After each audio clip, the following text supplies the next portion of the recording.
मित्रांनो, घटस्फोटानंतर एक मुलगी अधिकारी बनते. जेव्हा ती तिच्या सरकारी गाडीतून बाहेर जाते किंवा गेटवरून आत येते तेव्हा तिला नेहमीच गेटजवळ एक मुलगा आईस्क्रीम विकताना दिसतो. उन्हाळा होता आणि सूर्य तळपत होता. आईस्क्रीम विकणाऱ्या मुलाने त्याचा चेहरा टॉवेलने झाकलेला होता. मग मुलगी तिच्या ड्रायव्हरला आईस्क्रीम विक्रेत्याकडे जाऊन 2 आईस्क्रीम आणायला सांगते आणि म्हणते, मला खरोखर काहीतरी हवे आहे. पहिल्या दिवशी मुलगी तिथे आईस्क्रीम खाते आणि दुसऱ्या दिवशीही ती तिथे आईस्क्रीम खाते.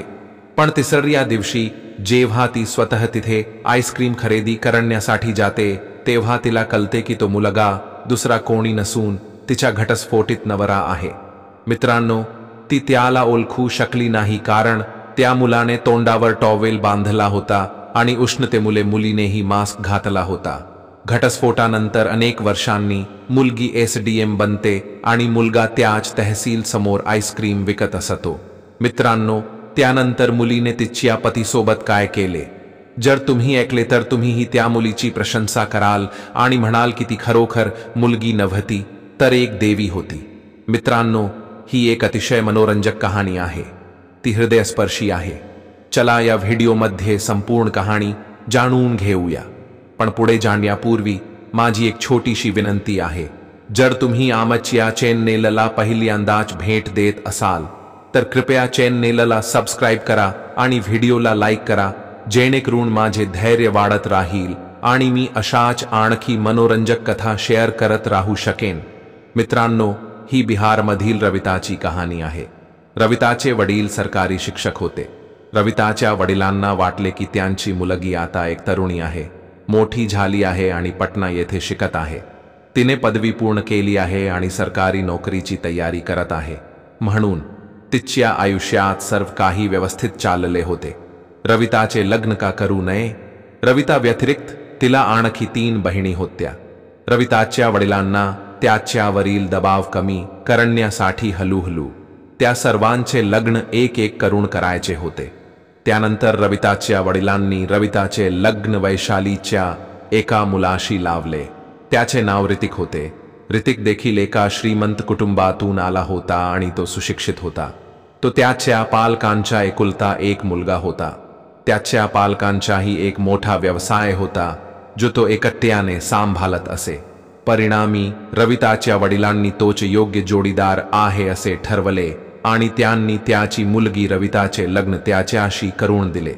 पण जेव्हा रविताला कळते की तिच्या वडिलांनी तिचे लग्न ठरवले आहे तेव्हा ती त्याला विचारते, बाबा, तुम्ही माझे लग्न इतक्या लवकर का करू इच्छिता? मला माझे शिक्षण सुरू ठेवायचे आहे. मला शिक्षण घेतल्यानंतर काहीतरी व्हायचे आहे. मी मोठी झाल्यावर तुम्ही माझे लग्न ठरवू शकता. मी तुम्हाला काहीही बोलणार नाही. रविताच्या वडिलांवर अनेक जबाबदाऱ्या होत्या आणि ते सतत आजारी होते. ते जिवंत असताना त्यांच्या सर्व मुलींचे लग्न करण्याचा त्यांचा निर्धार होता. परिणामी त्यांनी रविताच्या आग्रहाचे ऐकले नाही आणि रविता तिच्या इच्छेला न जुमानता प्रतिकार करू शकली नाही. काही दिवसांनी रविता आणि हृतिक कुटुंबातील सदस्यांद्वारे भेटले, प्रेमात पडले आणि त्यांचे लग्न मोठ्या धुमधडाक्यात पार पडले. ऋतिक हा त्याच्या आईवडिलांचा एकुलता एक मुलगा होता आणि तो त्याच्यावर खूप प्रेम करत असे. यामुळे ऋतिकला खूप चांगले मित्र मिळाले आणि त्याच्या घराभोवतीचे शेजारीही नेहमीच ऋतिकच्या मागे लागले. मित्रांनो, ऋतिक त्याच्या शेजाऱ्यांवर खूप पैसे खर्च करायचा. तो त्यांच्यासोबत वेळ घालवायचा. ते जे काही करायला सांगत असत ते तो करत असे. कारण मित्रांनो, जर त्या गावात सर्वात जास्त पैसे असतील तर ते फक्त ऋतिकचे कुटुंब आणि ऋतिक होते. यामुळे त्याच्या गावातील लोक नेहमीच त्याच्या मागे जात असत. त्याच्या गावातील त्याचे शेजारी त्याच्या कुटुंबाचा हेवा करत असत आणि त्यांना हृतिक किंवा ऋतिकने आयुष्यात पुढे जावे असे वाटत नव्हते. त्याचे गावकरी नेहमीच त्याला कोणत्याही प्रकारे खाली खेचण्याचा प्रयत्न करत असत आणि नेमके तेच घडले. मित्रांनो, लग्नानंतर काही दिवसांनी ऋतिक त्याच्या शेजारी आणि शेजारच्या मुलांसोबत दारू पिऊ लागतो आणि ते त्याला खराब करण्याचा प्रयत्न करू लागतात. परिणामी ऋतिकला दारूचे व्यसन लागते आणि तो त्याच्या शेजाऱ्यांसोबत फिरायला लागतो. तो सतत दारू पितो. तो स्वतःच्या पैशाने दारू विकत घेतो आणि सर्वांना वाढतो. पण जेव्हा रविताला हे कळते तेव्हा ती तिच्या नवरा रतिकला विरोध करू लागते आणि म्हणते, जर तू हे घाणेरडे काम करत राहिलास तर ते आमचे आयुष्य उद्ध्वस्त करेल.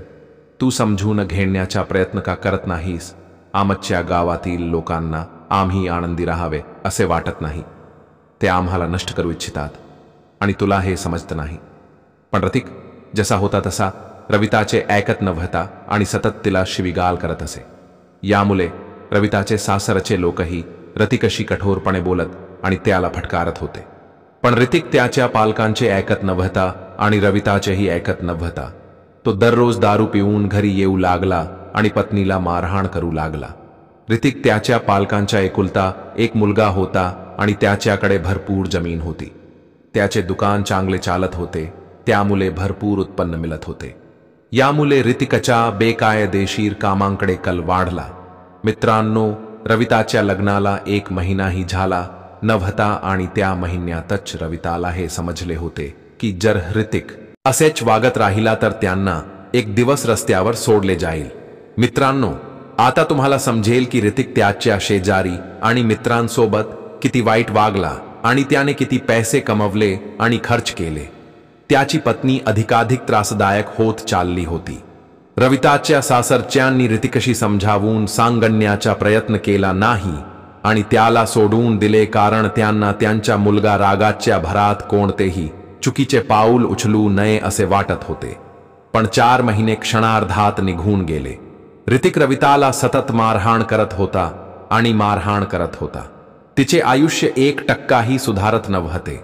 रविता या कृत्यामुळे खूप अस्वस्थ होती आणि तिला वाटले की जर त्यांचे आयुष्य असेच चालू राहिले तर काही दिवसांतच या घरातील सर्वांसह त्यांचेही जीवन उद्ध्वस्त होईल. सर्वजण रस्त्यावर सोडले जातील. रविताने तिच्या वडिलांना फोन करून म्हटले, बाबा, इथे राहण्यापेक्षा माझे आयुष्य उद्ध्वस्त करणे चांगले. मी हे जग सोडून जाणे पसंत करेन. तिच्या वडिलांनी तिचा मुद्दा समजून घेतला आणि विचारले, बेटा, तुला काय हवे आहे ते सांग. मग रविता त्याला म्हणाली, बाबा, मला आता इथे राहायचे नाही. माझ्याकडे अभ्यास करायलाही वेळ नाही. घरी सतत भांडणे होतात आणि माझा नवरा रतिक समजून घेण्यास नकार देतो. मला घरी यायचे आहे. मला इथे आणखी 1 दिवस राहायचे नाही. मित्रांनो, रविताचे वडील तिच्या सासरच्या घरी येतात आणि तिच्या सासरऱ्यांशी बोलतात. त्यानंतर रविताचे वडील त्यांच्या मुलीला घरी घेऊन जातात. घरी परतल्यानंतर रविताच्या घटस्फोटासाठी न्यायालयात फाईल दाखल केली जाते. खटला सुरू असताना रतिक न्यायाधीशांसमोर हजर होतो. त्यानंतर रविता न्यायाधीशांना सांगते, न्यायाधीश, मला माझ्या पतीशी काहीही अडचण नाही. जर माझ्या पतीने दारू पिणे, लोकांसोबत फिरणे, पैसे खर्च करणे आणि मला मारहाण करणे थांबवले तर मी त्याच्यासोबत राहीन. मला त्याच्यासोबत राहण्यात काहीच अडचण नाही. पण जर त्याने त्याच्या वाईट सवयी सोडल्या नाहीत तर मी त्याच्यासोबत कधीही राहणार नाही. मित्रांनो, न्यायाधीश रतिकला विचारतात, तुम्हाला तुमच्या पत्नीला घटस्फोट घ्यायचा आहे का? मग रतिक न्यायाधीश साहेबांना सांगतो, मला माझ्या पत्नीसोबत राहायचे नाही. मला घटस्फोट हवा आहे. न्यायाधीश काहीही करू शकत नाहीत किंवा त्यांना अन्यथा पटवून देऊ शकत नाहीत आणि काही दिवसांनी ते घटस्फोट घेतात.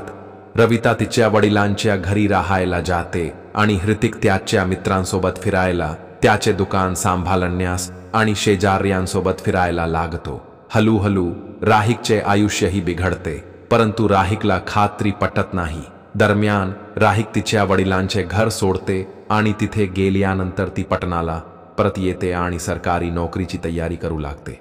राहिक 4 वर्षे पटनामध्ये राहतो, सरकारी नोकरीची तयारी करतो. तर रतिकची प्रकृती हळूहळू बिघडते. रतिक राहिकला घटस्फोट दिल्यानंतर 6 महिन्यांनी त्याचे वडीलही निधन पावतात. यामुळे घराची सर्व जबाबदारी आता रतिकवर येते. पण रतिक दारू पिणे सोडण्यास नकार देतो आणि सतत त्याच्या शेजाऱ्यांसोबत बाहेर फिरत राहतो. परिणामी रतिकचे शेजारी थोडे पैसे देऊन त्याची सर्व जमीन, अगदी त्याचे दारूचे दुकान देखील ताब्यात घेतात. लोक त्याला दारू पिण्यास भाग पाडून आणि थोडे पैसे देऊन त्याचे दुकान त्यांच्या नावावर करतात. जेव्हा रतिकाकडे पैसे संपत असत तेव्हा तो त्याच्या जमिनीचा एक तुकडा विकायचा.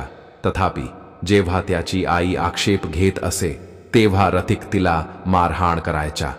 परिणामी त्याच्या कुटुंबाने त्याचा विरोध करणे थांबवले. दरम्यान रविता सरकारी नोकरीच्या तयारीत व्यस्त होती. तिचे शिक्षण पूर्ण झाल्यानंतर तिने परीक्षा दिली आणि काही महिन्यांनंतर तिला तिचे जॉईनिंग लेटर मिळाले. रविता तहसीलदार बनली आणि तिच्या आयुष्यात सर्व काही व्यवस्थित चालले होते. रविताचे पालकही तिच्यावर खूप खुश होते. रविताच्या घटस्फोटाला 7 वर्षे उलटून गेली होती आणि 7 वर्षांनंतर रविताच्या वडिलांनी तिला सांगितले, तुझ्या घटस्फोटाला खूप दिवस झाले आहेत, म्हणून मी तुला पुन्हा लग्न करायचे आहे कारण तू एकटी आयुष्य जगू शकत नाहीस. पण रविताने तिच्या वडिलांना सांगितले, बाबा मला आता लग्न करायचे वाटत नाही. मला लहान भावंडे आहेत म्हणून मी त्यांना चांगले शिक्षण देऊ इच्छिते आणि त्यांना चांगल्या नोकऱ्या मिळवून देऊ इच्छिते. त्यानंतर मी स्वतःबद्दल विचार करेन. रविताच्या आयुष्यात सर्व काही ठीक चालले होते. एके दिवशी रविताची बदली वैशाली जिल्ह्यात झाली. जेव्हा जेव्हा ती तहसील सोडून आत जायची तेव्हा तिला गेटवर एक कुल्फी विक्रेता उभा असलेला कुल्फी विकणारा दिसायचा. रविता त्याच्याकडून कुल्फी विकत असे आणि कधी कधी तिच्या ड्रायव्हरलाही ते पोहोचवायचे. पण मित्रांनो, रविताने त्या माणसाचा चेहरा कधीच पाहिला नव्हता. कारण उन्हाळा होता. उन्हाळ्यात त्या माणसाने नेहमीच टॉवेलने चेहरा झाकला होता. मित्रांनो, त्या माणसाने रवितालाही कधीही पाहिले नव्हते. रविता जेव्हा जेव्हा आईस्क्रीम खरेदी करायला जायची तेव्हा ती नेहमीच मास्क लावत असे. कारण ती तहसीलमधून बाहेर पडताना कधीही मास्क शिवाय बाहेर पडत नव्हती. म्हणूनच आईस्क्रीम विक्रेता तिला ओळखू शकत नव्हता. मित्रांनो, एके दिवशी पहाटेची वेळ होती आणि रविता तहसीलमध्ये प्रवेश करत होती. मग तिने पहाटेच तिथे आलेल्या आईस्क्रीम विक्रेत्याला पाहिले. तो त्याची गाडी उभी करत होता आणि आईस्क्रीम विकण्याची तयारी करत होता. आणि मित्रांनो, पहाटेची वेळ होती म्हणून त्याने टॉवेलही घातला नव्हता. त्याचा चेहरा स्पष्ट दिसत होता. म्हणून जेव्हा रविता तिच्या नवरा रतिकला तिथे पाहते तेव्हा तिला खूप आश्चर्य वाटते. ती लगेच तहसीलमध्ये जाते. तिथे बसून ती विचार करू लागते की तिच्या आयुष्यात असे काय घडले असेल ज्यामुळे तिला या अवस्थेत आणले असेल. तिला आता आईस्क्रीम का विकावे लागते? तिच्या मनात अनेक प्रश्न फिरत होते. रविता तिच्या कामावर अजिबात लक्ष केंद्रित करू शकत नव्हती. ती सतत हृतिकाबद्दल विचार करत होती. मग रविता तिच्या कर्मचाऱ्याला फोन करते आणि त्याला गेटच्या बाहेर आईस्क्रीम विकणाऱ्या व्यक्तीला बोलवायला सांगते. मला त्याच्याशी बोलायचे आहे. कर्मचारी आईस्क्रीम विक्रेत्याकडे जातो आणि म्हणतो, उपविभागीय दंडाधिकारी एसडीएम तुम्हाला फोन करत आहेत, त्यांना तुमच्याशी बोलायचे आहे. हृतिक अत्यंत घाबरतो आणि अस्वस्थ होतो आणि कर्मचाऱ्याला सांगतो, साहेब ही माझी चूक नाही, म्हणून मी फक्त माझा स्टॉल इथे लावत आहे. जर तुम्हाला ते आवडत नसेल, जर तुम्ही नकार दिला तर मी ते हलवीन. मग कर्मचारी उत्तर देतो, नाही नाही, असे काहीही नाही. तिला तुमच्याशी काहीतरी महत्वाची चर्चा करायची आहे. तुम्ही आधी तिला भेटायला जा आणि तिला काय चर्चा करायची आहे ते पहा. मास्क घातलेली रविता तिथे हृतिकची वाट पाहत बसली होती. दरम्यान हृतिक रविताच्या केबिनमध्ये प्रवेश करतो आणि हात जोडून तिची माफी मागतो आणि म्हणतो, मॅडम मी दुसऱ्या दिवसापासून माझा स्टॉल इथे लावणार नाही. जर तुम्ही नकार दिलात, जर तुम्हाला नको असेल तर मी निघून जाईन. मी गरीब आहे. कृपया मला दंड करू नका, नाहीतर मी पैसे कुठून आणणार. रविता त्याला म्हणते, इतकी काळजी करू नका, फक्त इथे शांत बसा. मग रविता हृतिकला विचारते, तुम्ही मला ओळखता का? हृतिक उत्तर देतो, मॅडम तुम्हाला इथे पाहण्याची ही माझी पहिलीच वेळ आहे. मग मी तुम्हाला कसे ओळखू? मी तुम्हाला ओळखत नाही. मग रविता जे करते ते म्हणजे तिच्या मास्क काढणे आणि जेव्हा मनीष तिचा चेहरा पाहतो तेव्हा त्याच्या पायाखालची जमीन सरकते. जणू तो स्वप्न पाहत होता. रविताला पाहून हृतिक पूर्णपणे आश्चर्यचकित होतो. तो मग विचारतो, तू इथे कसा आलास? रविता हृतिकला सांगते, बघ तू माझ्याम कधीच ऐकलम नाहीस. तू तुझ्याच जगात हरवला होतास आणि जेव्हा मी तुझ्यापासून वेगळी झाले तेव्हा मी माझ्या वडिलांच्या घरी गेलो. मग मी पाटण्याला गेलो आणि त्यानंतर मी मनापासून अभ्यास करू लागलो. देवाने माझं ऐकलं आणि आज मी इथे एसडीएम झालो आहे. मला सरकारी नोकरी आहे. हे ऐकून हृतिक खूप घाबरतो आणि निघून जाण्यासाठी उठतो. खूप लाज वाटते. मग रविता हृतिकला सांगते, थांबा इथे बस, मला तुझ्याशी बोलायचं आहे. रविता मग हृतिकला विचारते, तुझे आई वडील कसे आहेत?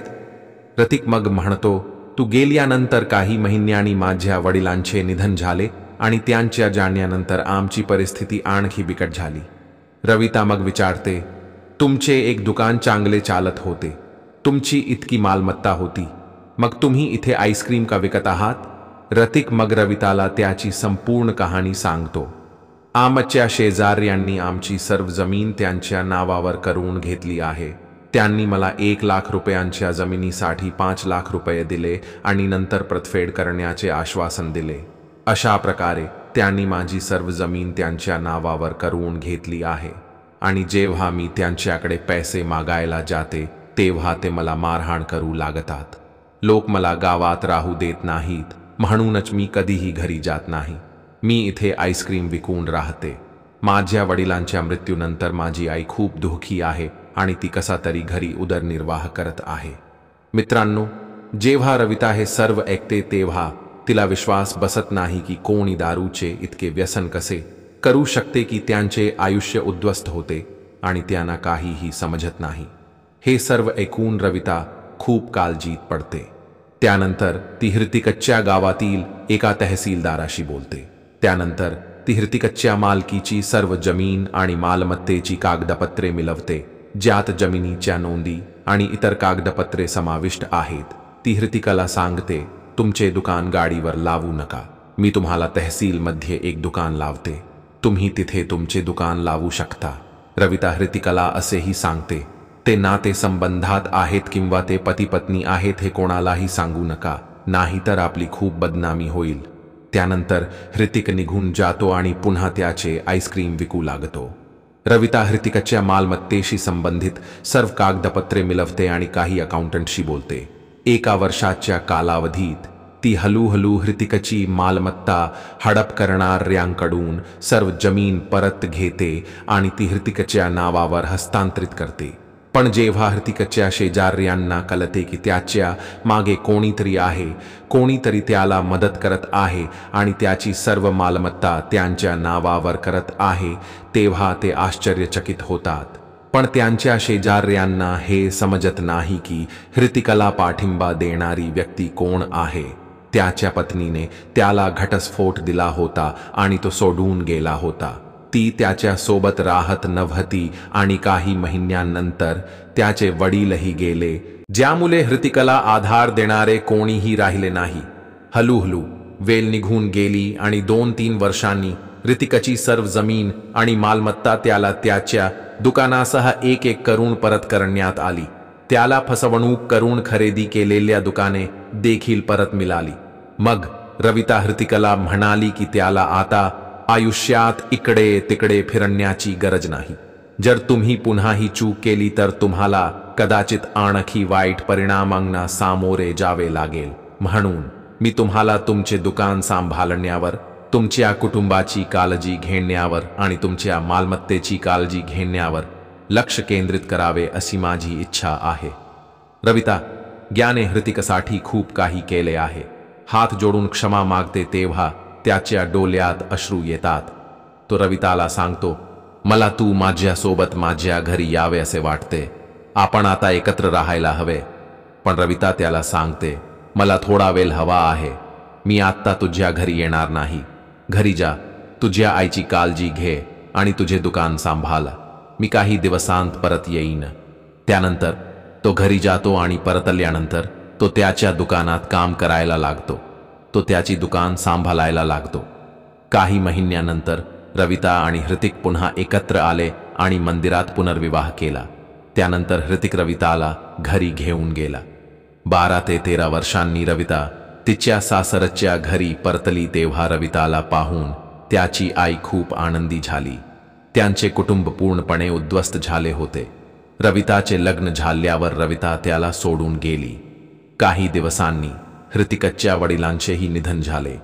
त्यांनी त्यांचे संपूर्ण कुटुंब उद्ध्वस्त केले. पण आता त्यांच्या घरात एक नवीन आशा जागृत झाली आहे आणि त्यांचे कुटुंब पुन्हा आनंदाने जगू लागले आहे. हृतिकने दारू पिणे बंद केले आहे, कारण या दुर्घटनेने त्याला बरेच काही शिकवले आहे. त्याला खूप काही समजले आहे आणि तो काहीही चुकीचे करत नाही.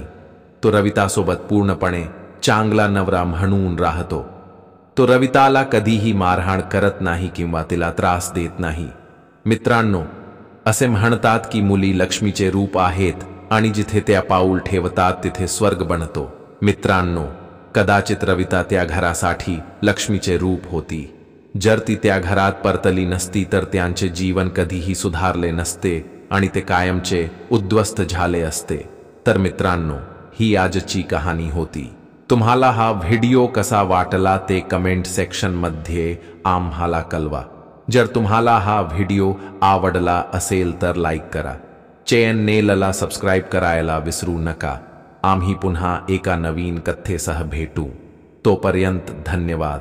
जय हिंद, जय